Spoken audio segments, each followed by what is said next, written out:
In this video, I want to do a brief after-action review of my first time facing a Collegia Titanica army list. And I just want to give you a brief overview of my thoughts about the game, how it went, how I could have improved my play, and also my overall thoughts about the Collegia Titanica army list just in general. Now, this is going to be based on the game that I played with Kevin a few days ago. We released a battle report about the game a couple of days ago as well. So if you're interested in hearing more and seeing more about the game that I'm going to discuss in this video, I definitely recommend that you go check that video out and watch it. And I'd be happy to hear your own thoughts about what I'm going to discuss today in this video and how it corresponds with what actually happened in the game in the battle report. So the first thing that I want to do anytime I'm engaging in some kind of after-action review like we're going to do today is first think about what was supposed to happen. And then once we know that, we can then look at what actually happened in the game and then what we might have done to improve the outcome. So let's first start by looking at what was supposed to happen. And as you guys know, on my channel, we have a particular approach to building armies and to playing tactical games of Legions Imperialis. And that approach is centered around something called a combat group. Now, in this game, I had two seize combat groups, two retain combat groups, and an occupy combat group focused on a pioneer company of allied solar auxilia. Now, as the names imply, a seize group is intended to take control of an objective from the enemy. A retained combat group is designed to prevent the enemy from taking control of an objective that we control. And an occupy combat group is designed to get to an objective before the enemy and hold on to it long enough for relief forces to arrive. So my basic plan with this retrieval mission was to deploy to seize the center and right objectives and retain the left objective. Now, retrieval is a tricky mission because it doesn't really fall into the normal paradigm of most missions. There are only 3 objectives. So it's much more important to concentrate your forces and align them properly so that you can effectuate the goal that you're trying to achieve, right? Which is to get as many of those objectives as possible, as quickly as possible, and pull them back towards your deployment zone so you can hold on to them more successfully. And what makes retrieval a little bit more tricky or interesting is that because there's only those 3 objectives, when we build our combat groups, when we build our army, we're really thinking about more objectives being on the board. And so it kind of disrupts our deployment because we have to be a little bit more thoughtful about how we allocate the different combat groups. And so let's move on now to what happened. And we'll talk about some of the mistakes that I made, I think, in this game. And the first was that the center was too exposed. And as I moved my forces up, as I deployed my occupy group into the center, while I was able to get control of the 2 the left and right objectives, I wasn't able to control the central objective, which was the whole point of my deployment. And that was simply because it was too exposed. Now, like I said, I was able to control the right and the left-hand objectives, and so I was able to pull those back while throwing enough forces into the center to keep Kevin occupied long enough for me to get those into position. Those 2 flank or wing objectives, get them far enough away that I was able to securely hold them with my own forces. And the game only went about 3 turns. And I was able to win on victory points just because I had held most of the objectives for 3 turns, and at that point there was no way that Kevin was going to be able to secure or seize the objectives from me, and his secondary wasn't going to be worth enough victory points to give him the win without taking control of any of the objectives. So I was able to win But I will say that I think I got pretty lucky. And there are a couple of reasons that I think that. And the first is, of course, the main error that I made, that the central objective was simply too exposed to put so much of a weight of my forces towards seizing it when Kevin has so many Titans on the table, so much firepower, that those forces simply weren't able to survive long enough to control the objective in the center.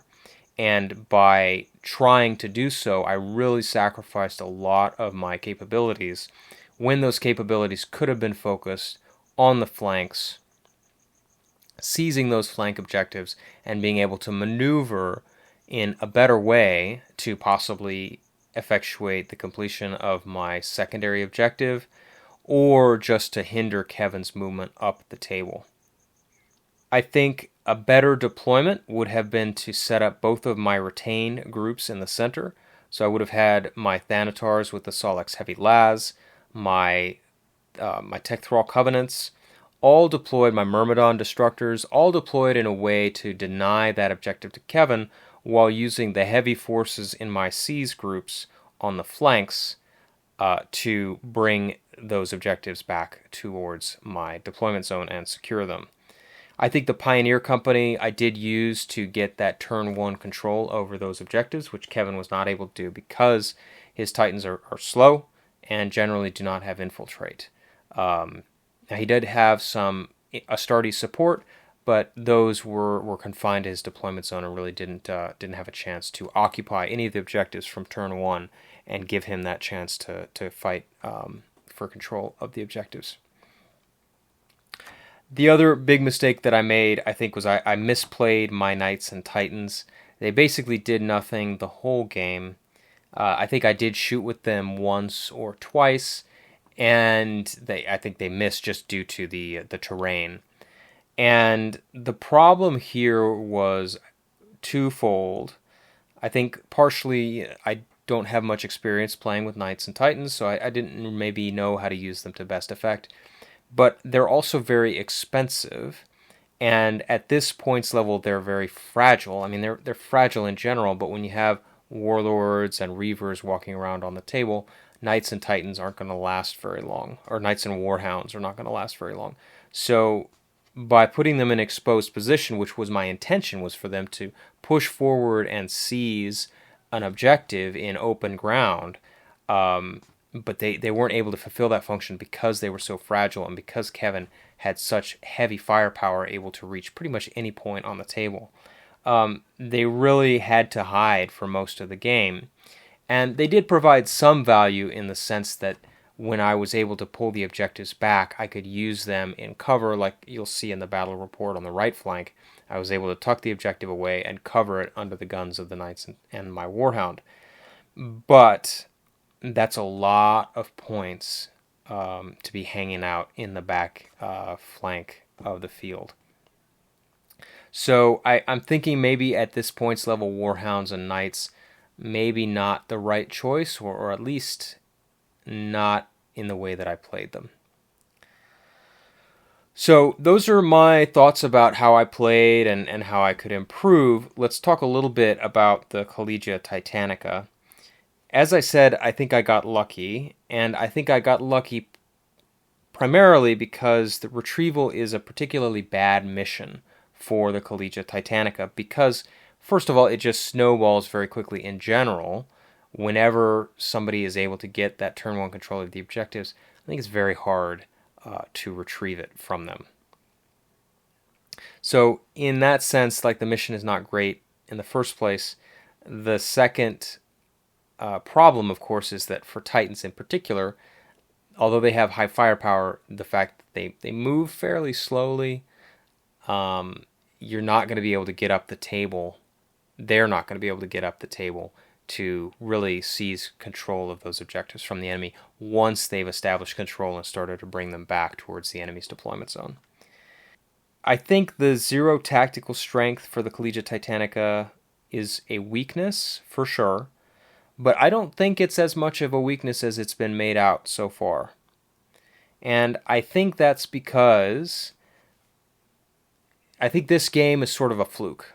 I think if we were playing a game with fixed objectives, I think Kevin would have won, because he would have been able to completely annihilate any of my detachments on the table. And because he could do that, because I would have been forced to stand and fight, essentially.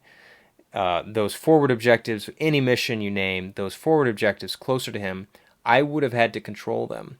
And I don't think that I would have had the forces to be able to contend with Kevin's firepower from his Knights and Titans.